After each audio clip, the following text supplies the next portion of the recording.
बेटे को अपना घर छोड़कर विदेश में बसे हुए 4 साल हो गए थे। 4 सालों में बूढ़ी माँ और ज़्यादा बूढ़ी हो गई थी। 75 वर्ष की उम्र में कमला की याददाश्त काफ़ी कमज़ोर हो गई थी। उन्हें रोज़मर्रा की चीज़ें याद न रहती, लेकिन जो उन्हें हमेशा याद रहता था, वह था उनका बेटा। एक दिन हो या रात, एक पल भी ऐसा ना होता जब उन्हें अपने बेटे की याद ना आती। दूसरी तरफ बेटा था, जो साल भर में एक आध बार अपने माँ को फ़ोन कर लिया करता और 1-2 मिनट से ज़्यादा बातें भी ना किया करता। फिर भी बूढ़ी माँ टकटकी लगाए अपने बेटे का इंतज़ार करती रहती। एक दिन बेटे का विदेश से फ़ोन आया। हेलो, हेलो, सुन रही हो ना माँ? अमित बोल रहा हूँ, तुम्हारा बेटा। कैसी हो माँ? मैं ठीक हूँ। बेटा, तुम, बहू और मेरा पोता कैसा है? माँ ने पूछा। सब अच्छे हैं माँ। मैं अगले हफ्ते गांव आ रहा हूँ माँ, तुम्हें लेने। अब हम सब साथ में ही लंदन में रहेंगे। माँ, तुम्हारी बहू कह रही थी माँ को यहाँ पर लेकर आओ, बेचारी अकेले वहाँ परेशान होती होगी। बेटे ने कहा। माँ की बूढ़ी सूखी आंखें आंसुओं से भीग गई। उसके कमज़ोर शरीर के नस नस में खुशी की लहर दौड़ गई। बेटे और बहू का अपने प्रति प्रेम देखकर माँ का मन खुशी से भर आया। बेटे ने आगे कहा, माँ तैयार रहना, मुझे ज़्यादा दिन छुट्टियाँ नहीं हैं। जिस से जितने पैसे लेने हैं लेकर रखना, तब तक मैं प्रॉपर्टी डीलर से बात कर लेता हूँ घर के लिए। घर के लिए? माँ ने पूछा। हाँ माँ, गांव का घर हमें बेच देना पड़ेगा। अब हम साथ में ही रहने वाले हैं, तो वहाँ पर घर रखने का कोई मतलब नहीं है माँ। बेटे ने कहा। बुढ़ापे की वजह से ठीक से चलने में अक्षम माँ ने पूरे मोहल्ले में घूम घूम कर अपनी इस खुशखबरी को सबको सुनाया।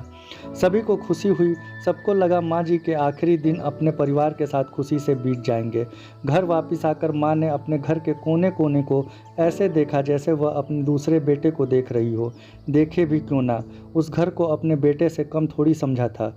अपने पति के साथ पूरी ज़िंदगी यहीं तो बिताए थे, लेकिन अब मजबूर थी बुढ़ापे के आखिरी साल बेटे और बहू के साथ बिताना चाहती थी। दिल पर पत्थर रखकर घर बेचने के लिए माँ तैयार हो गई। आनन फानन में बेटे ने घर को आधे दामों पर बेच दिया। माँ ने ज़्यादा नहीं, लेकिन जिन चीज़ों से दिल लगा था उन चीज़ों को समेटा और बेटे के साथ टैक्सी में बैठकर एयरपोर्ट के लिए निकल गई। एयरपोर्ट पर आकर बेटे ने माँ से कहा, माँ तुम यहाँ बेंच पर बैठो, मैं सामान और बोर्डिंग पास की जांच करा कर आता हूँ। वहाँ वक्त लगता है और खड़ा रहना पड़ता है, तुम्हें तकलीफ़ होगी। तुम यहीं आराम करो, मैं यूँ गया और यूँ आया। माँ बेंच पर बैठ गई और बेटा अंदर चला गया। काफ़ी समय हो गया बेटा वापस नहीं लौटा। माँ सोचने लगी, ज़्यादा भीड़ होगी इसलिए देर लग रही होगी। अंधेरा होने को आया, अब तो लोगों की चहलकदमी भी कम होने लगी। माँ को अब चिंता होने लगी।